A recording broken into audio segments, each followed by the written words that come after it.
the important the question is, if Texas wasn't what it is after 1848, what was it? And so that we can break down into a couple of different areas. One, Texas, we have to understand that Texas was not representative of what the Spanish Empire in North America was overall. By the time Texas is settled and developed, which is starting basically at the beginning of the 18th century, Spaniards had been in North America for over 2 centuries already. If we go back to the very earliest expeditions in North America, you're dealing with, on the mainland of North America, you're dealing from the mid 15 teens with Ponce de Leon in Florida, and then various other expeditions to the conquest of the Aztec Empire by Cortés and his indigenous allies in between 1519 and 1521. And so Texas is a late frontier, but it is a frontier. So it's not representative of what the Spanish Empire was like in much of the rest of what is today Mexico, but what was then Spanish North America. And so, for instance, you have Mexico City, which by the 18th century is a city of over 100,000 people. And if you added up Philadelphia and New York and Boston, you wouldn't get to half that number. If it was a city that had a water system that based on an aqueduct that brought water in from far off, it had street lighting, it had theaters and parks and all kinds of amenities that we're not going to see in Texas, because Texas is a very different place. Texas is the frontier. And so Texas does not, we shouldn't think and study Texas as if what's going on in Texas is central. Texas is peripheral. How peripheral is it? Well, Texas is the analogy that I've used, especially in these Humanities Texas programs over the years, is to talk about Texas as the space behind your backyard shed. And most of you who either are homeowners or whose parents were homeowners, you know what I'm talking about. It's that place in the backyard that nobody sees, but it's inside your property line, it's behind your fence line, and that's where the old lawnmowers go to rust. That's where you keep the broken down gardening equipment. That's where the weeds grow and you don't do anything about it, but it's still inside your property line.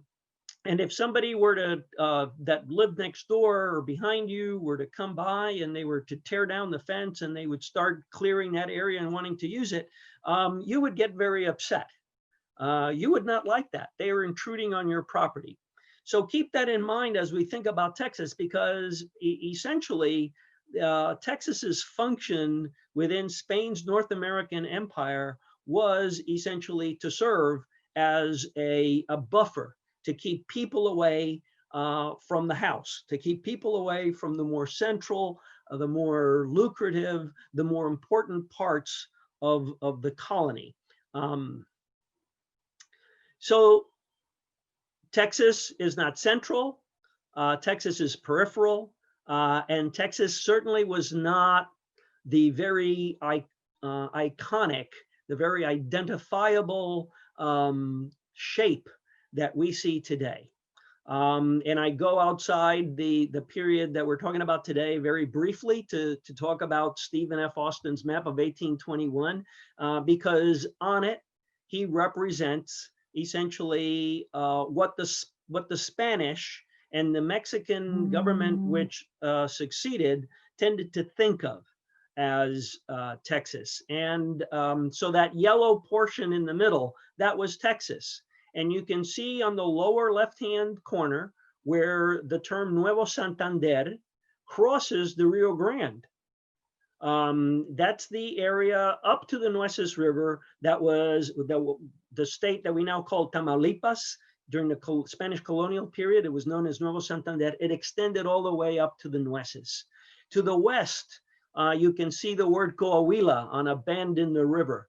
So to the west, all the way to the Medina River, just south of San Antonio, that was Coahuila. If we went farther west, we would wind up looking at parts of what are today New Mexico and Chihuahua. So the Texas of post-1848 is made up of 5 different Spanish Mexican jurisdictions: Texas proper, Nuevo Santander or Tamaulipas, Coahuila, Chihuahua, and New Mexico. All right. So the rest of what I'm going to talk about today, the rest of the time I'm going to spend talking about, I'm going to be talking about the area that was Texas proper.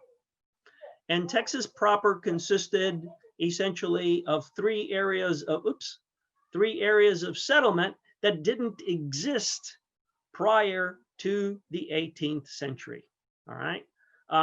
Texas is also and therefore Texas is a political expression that doesn't come into existence, even though the region for Spanish purposes had been morphing over time. So in the 16th and 17th century, if we go way early back to the days of the conquistadors and cabeza de vaca, which is one of the things that you have to teach in 7th grade. If you go back to that, Texas didn't exist. Nobody called the area Texas. It was part of La Florida. It was a western part of a very broad section of what is southern North America, from Florida proper all the way out to essentially the Rio Grande, that was called La Florida, Florida. And why did it exist that way? It existed that way because the Spanish had no real idea of what they laid claim to. And by the way, I want to stop here for 1 second and say that these are abstractions, really. For much of the time period we're talking about. I think Juliana last week probably brought up the fact that the Indians controlled much of the landscape of what we call Texas, with the Spanish actually controlling very small sections of it. But it was the same way for the French. It was the same way for the English in the 18th century. Vast swaths of North America were still, and into the 19th century, were under the control of indigenous peoples. And the European and Euro-American claimants may have drawn pretty lines on maps, but actual control on the ground still rested with the indigenous people, and that control had to be taken from them. So start with that idea that the geographic expression of Florida in the 16th and 17th century is reduced by the end of the 17th century to something that is going to be more recognizable. The story, of Texas is actually going to begin. And it begins because the French come to the backyard.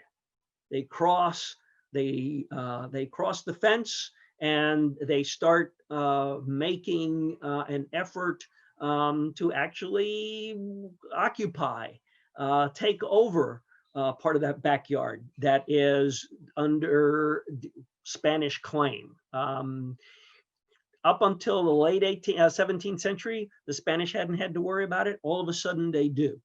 And it's at that point, with La Salle's trip across the Gulf of Mexico, his quote unquote accidental landing at Matagorda Bay, although there's considerable evidence that he probably missed the mouth of the Mississippi River intentionally. But even if he did it by accident, what he did was essentially come into an area which the Spanish had felt up until that point was safely in their hands. So the story of Texas begins as a reaction to European imperial rivalry. in this case, French imperial rivalry. What do the French want? Well, the French don't want Texas itself. There's not much there for them. The French, LaSalle, has some idea that maybe he can trade with the local Indian peoples, but he's very much interested in the silver that is the main product that New Spain, Spanish North America, is known for in Europe. And to get its hands on that silver, he can do it one of two ways. One, he can trade for it. So the idea of establishing a trading post along what is now the Texas coast, from which he can trade with the interior of New Spain, is a very important reason for his coming. And secondly, you can conquer it. And there is evidence that, in fact, LaSalle thought that after he got a foothold on the Texas coast, on the Gulf Coast, that he would be able to organize an army that would march inland and conquer the silver mines of northern Mexico. All right. So Texas begins life as a Spanish reaction to foreign encroachment. Whoops, wrong way. And that then brings us to the first real, concrete, serious exploration of territory that we're going to call Texas. There are numerous expeditions. We don't have time to go over all of them. I did want to show you this very handsome picture of which Juliana might have shown you last week, but it's such a great image of how the Spanish think about things that I wanted to share it with you. This is a representation of a Hasinai settlement near what is now the Texas-Louisiana border. It wasn't the Texas-Louisiana border back then, because the Spanish in the 1680s were still claiming all of the southern part of North America. North of Florida into Georgia, Alabama, Mississippi, Louisiana, all of that was claimed by the Spanish. But here we see how the Spanish think about things. One, they certainly want to represent the way, what they find in terms of the Indians. And you can see that this, the Hasinai village, the Hasinai settlement patterns are extended, but you will notice in the central portion, let me see if I can bring the arrow up here. In this central portion up here, you can see a fleur-de-lis. So some evidence of the presence of Frenchmen in the area. Over on the left-hand side of the screen, where you have the legend, you also have Domingo Terán de los Ríos coat of arms. And this is another thing that we have to keep in mind when we think about Texas as an expression of Spanish imperial defense, is in fact that it was very much a part of what is essentially a Spanish hierarchical social system that was still very much tied to aristocracy, nobility. Domingo Terán de los Ríos was a knight. He had a coat of arms. These people are still operating with a very different sense. Their reasons for going places to lay claim to places and whatnot were not just governed by pure economic interest. They had a sense of purpose of serving what they called serving the two majesties, serving God and serving the king. So these are the king's servants, and they're there to make sure that they defend the king's interests. Let's see.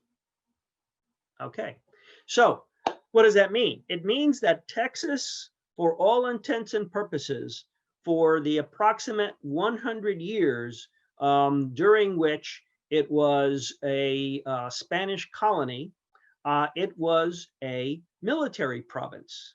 And I know that Andrew, I think it's Andrew, next week is going to talk about the war, Mexican War of Independence period and such. So I'm going to stop about 1800. But my point here is that Texas is not going to be developed because there was an economic interest in developing the region. There weren't any resources that the Spanish identified that attracted them to the place. And so it's going to be a defensive frontier, which means that Texas is going to be a money pit. Texas is going to cost the crown, the viceroyalty. It's going to cost them money. They maintain Texas because they have to. And so they're going to constantly be trying to figure out ways of bringing enough development to Texas that it might be able to pay for itself, that at some point they might be able to reduce the tremendous military investment that they have to make to maintain the region. From their perspective, it's minuscule from ours, but not to them. Remember, New Spain is a very large place. It not only includes what is Mexico today, but it extends into what is today California, Arizona, New Mexico. It's a huge territory that they have to defend. They have to defend on water. They have to defend on land. They have to defend against indigenous people who are trying to assert their sovereignty over territory in the Spanish or that the Spanish claim. At the very same time, they have to defend against French and English, sometimes other European powers that are interested in encroaching. And after the 1780s, they even have to defend against the United States. So from the Spanish perspective, maintaining Texas is not only expensive and required, but is a real challenge because, and again, I refer you back to last week, the presence of indigenous people who aren't willing to become part of the empire, who aren't going to be subservient, Apaches, Comanches, Wichitas, the Hasinai themselves, who are willing to trade with the Spanish, but are not willing to join the party, if you will, fully. All of these things make it very difficult for the Spanish to assert any control over the region. And what this slide shows you is kind of that early thinking. 1721. We're talking only 5 years after the permanent occupation of Texas begins under Domingo Ramon. By 1721, Spain and France have a short war. In Texas, the Texas episode of that war is known as the Chicken War. And it's known as the Chicken War because the French commander at the nearby French recently established town of Natchitoches crossed over with a handful of men, went to the mission in East Texas, San Miguel, and everybody had fled. So they took prisoners, the only thing they could possibly take prisoner, which was the fowl to be found in the mission compound. So off they went to Natchitoches with the chickens that belonged to the mission, and hence the Chicken War.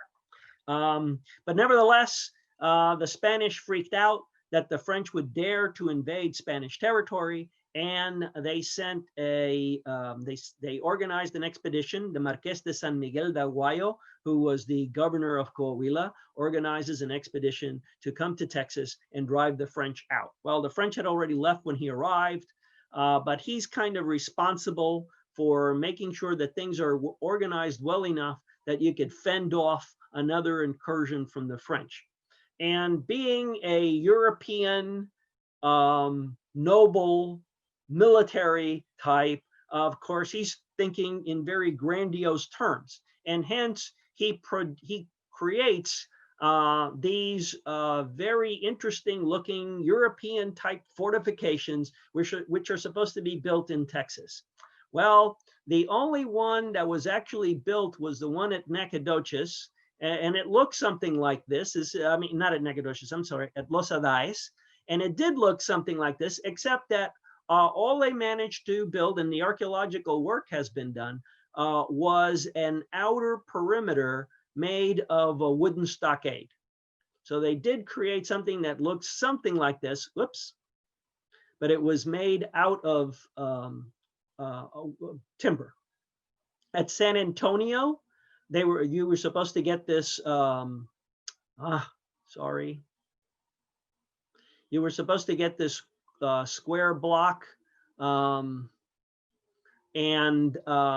down at Matagorda Bay, you were supposed to get something that was even more elaborate, because this was supposed to defend against any kind of a seaborne invasion of Texas.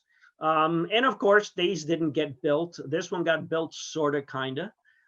But the one at San Antonio's fortifications never looked like this. In fact, one could hardly talk about fortifications at San Antonio. And those of you who are familiar with Goliad know that when the Spanish moved La Bahia to its last place, which was on the San Antonio River, where Goliad is today, they did build a fort, but it was a square compound, very simple square compound. It didn't look anything like this. So these very elaborate plans, of course, would have required an immense amount of money, something the Spanish Empire didn't have. So off they went. The other thing that the Spanish did try to do was to bring immigrants from the old world to settle in Texas. If we can't get people to move there, maybe we can populate the area with some Spanish immigrants. In 1730, the Marquez, who was in Mexico City, but had been in Texas in 1721-22, he's asked to draw a map of where he thinks it would be good to settle a group of immigrants. And so he draws this map of the San Antonio area, and he's got some things right. He's got San Pedro on one side, and he's got the San Antonio River. This is all done from memory, and so he doesn't remember that the horseshoe goes the other way. He draws the horseshoe in the wrong direction. He does put the Presidio to the west of the horseshoe, and he does put Mission San Antonio de Valero on the east side of the horseshoe bend in the San Antonio River. But then, very interestingly, he says, you know, these Spanish immigrants, they won't survive a week if they don't have the protection of the military. They are not prepared to deal with the indigenous population. They are not prepared to deal with the conditions, and so they need to be located near where the Presidio is. So the Spanish plans, which originally would have had the Canary Islanders establishing a town at some distance away, they get thrown out the window. And by the time they come to San Antonio, they're established right next to the Presidio and right next to the mission. So what does that mean? It means that San Antonio, even though it wasn't the capital was all the way at the eastern end of Texas at Los Adayes, that even though San Antonio wasn't the capital, it's going to receive the most amount of attention, economic, political, and even religious attention, because it's got the most favorable conditions for Spanish settlement. The river is shallow. You can create irrigation works on it. There's lots of arable land available. Clearing the land isn't going to be too difficult. There is lots of stone available for construction. And so San Antonio begins to develop as the largest of the three areas of settlement in Spanish Texas: La Bahia on the coast, Los Adayes, and later Nacogdoches in East Texas, and then San Antonio. And again, here's a late 1760s map of the San Antonio area. And if you look on it, you'll see that San Antonio is a very modest settlement. A few houses, this is the Presidio over here. The mission is right off the map, right on this end. The acequia, or irrigation ditch, the main irrigation ditch going right in between San Pedro. The map maker confused San Pedro Creek with an acequia, which is kind of interesting. It tells you what the acequia was like, that San Pedro Springs wasn't very big. But the important thing that is, it tells you that the region, the area around San Antonio, which is on the road between the extreme eastern end of the province in Texas and then the interior of Mexico is going to become an entrepot, so that it's going to provide people for other areas of settlement. The other thing that happens is, of course, that you're challenged constantly by the indigenous population. And the map or the picture of the massacre of San Saba, the destruction of Mission San Saba, I'll talk about later during the document. It's one of the two documents that I've chosen.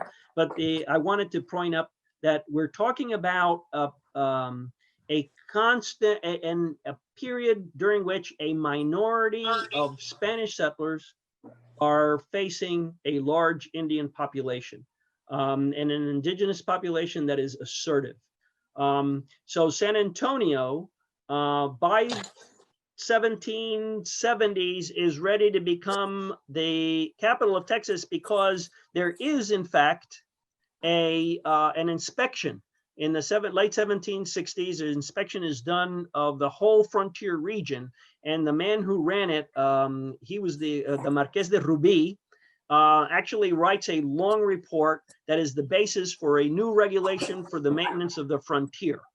And what it says about Texas is that we've bitten off more than we can chew. We have to make nice with the Indians wherever we can. We have to pull back from East Texas, which is way too far for us to really manage. And anyway, we now own Louisiana, so we really don't have to worry about that region. We'll let the Indians get taken care of from that, from Louisiana. We'll pull back and we'll set a line of settlement. Our frontier line is going to run. Somebody has their, somebody's unmuted. Could you please mute? Could you check if you're muted? Thank you. I'm trying to finish up here in the next minute or two. And so by the late 18th century, the Texas that is going to be the place that is going to ultimately welcome settlers from the United States is taking shape, because the people who had lived at Los Adayes in East Texas, they didn't want to come to San Antonio. They didn't want to move away from East Texas. They had already created a life for themselves there, and they were very happy being smugglers, contrabandists, farmers, and herders in the forests of East Texas. And so in 1779, they're allowed to move back. A man named Antonio Gil Ibarbo actually leads about half of the settlers from Los Adayes who had been moved to San Antonio. They now go back and establish Nacogdoches. And if you've ever visited the campus of Stephen F. Austin State University, you'll be able to visit the reconstruction of the old stone fort, which was Gil Ibarbo's house, and it was up until the beginning of the 20th century. When it was finally knocked down, and it served as a house and a trading post and everything else. I'm going to skip this, except to say that the one economic activity outside of the Presidio that actually took shape in the 18th century in Texas and became actually a profitable business for a few people was ranching. And this map, which we'll use in the document section, this is the other one that I chose for you, is a representation of the area that one could call the cradle of the Texas cattle industry. And so let me finish up for just a minute or so by talking about what life was like in Texas. These are 19th century. We don't have any artwork that represents common everyday life in San Antonio, but we do have some things by a European artist named Theodore Gentil, who was in Texas and who set up shop in San Antonio around 1840, and who made his career there. He ran an art school and painted a large number of everyday life scenes. So the cantina, a procession. So there's very little to do on the frontier. So people drink and gamble. So the fact that later on, a lot of people saying, there's an awful lot of drinking and gambling that goes on in San Antonio. Gee, surprising. What else is there to do? How is that any different from the American frontier, right? The Catholic Church is very important to the local people. It's not going to be challenged by Protestants or anything else. Well, the church was a branch of the government. It maintained the civil records, and life in town revolved around church activities. Feast days were opportunities. People like to have fun. And of course, this is an equestrian society. Anybody who was ran around on horseback. So a lot of their games, a lot of their social activities were done from horseback. And finally, it was women had very traditional roles that you rarely see them in the record, because most women were housekeepers. Their job was to raise the children and feed the husbands. And it was a very simple life, and it was a very limited life because of the economic, I won't say backward, but the economic simplicity of the region. The economic powerhouses, if you could call them that at all, were the payrolls for the military and ranching. Other than that, it was a subsistence type of life. So people lived in very simple quarters. And again, so let me finish by saying that at the end of the 18th century, Texas is still a military frontier. What it had been 80 years before, it continued to be. The line of settlement, the true Spanish colonial North America, was hundreds and hundreds of miles to the south. And it would take cataclysmic events that began with the Mexican War of Independence to bring Texas into the spotlight as anything other than a military buffer to keep people away from Texas. So I'm going to stop there because I've already gone over by a couple of minutes, and we can do some question and answers.